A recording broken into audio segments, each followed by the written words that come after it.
ayollarning beg'uborligi nega yo'q bo'lib qoladi? Xuddi shunday savol oxirgi paytlarda juda ham ko'p erkaklardan men o'zimga ham kelib tushyapti domla va men o'zim quyidagicha bunga javob aytdim, fikrimni bildirdim. Odatda ayollar o'sha turmushga chiqqandan keyin 6 oy, 1 yil davomida sho'x, shodon, hazilkash bo'ladi.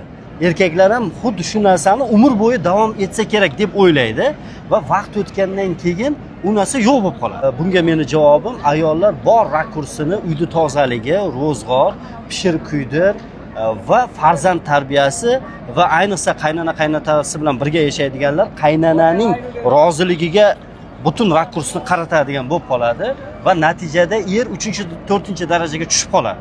Bu bor gapda domla. Er xuddi yo pul topib keladigan mashina yoki bo'lmasa bir qo'riqchiga o'xshab qoladi. Va bunaqa holatda men ayollarga, hurmatli ayollar, bu noto'g'ri holat deb aytaman. Bu narsa o'sha yangi kelin kuyovlikda qanday bo'lsa shunday bo'lish kerak deyman-da.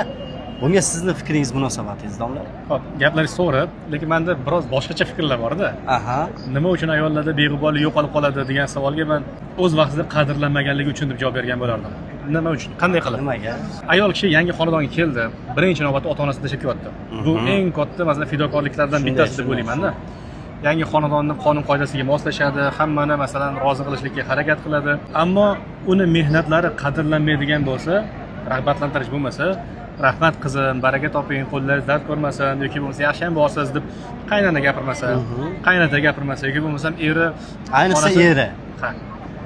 Onajonisi rahmat, umringdan baraka top, yaxshi ham borsan, sendan roziman degan haliganu rag'batlantirish so'zlari bo'lmagandan keyin men o'zi kim uchun shuncha harakat qilyapman degan savollar tug'ilib qoladi-da. Keyin uni sho'xligi ham, beg'uborligi ham, hazilkashligi ham yo'qolib ketadi deb o'ylayman shaxsan men. O'shanga biz iltimos qilamiz hurmatli aka-ukalarimizdan, bu narsaga e'tiborli bo'lishlik kerak. Ayol kishi aytganimizdek ota-onasini tashlab siz bilan yashayman deb kelyapti. Endi o'sha fidokorligini ozgina bo'lsa ham Qadrlash kerak. Qadrlash va rag'batlantirib, sizdan masalan biron joylarga olib borish, nimadirlarni olib berish zo'r, ammo eng kamida rahmat, rahmat, baraka top degan minnatdorchiliklar bo'lsa, xudo qolsa ko'p muammolarni oldini oladi bu narsa.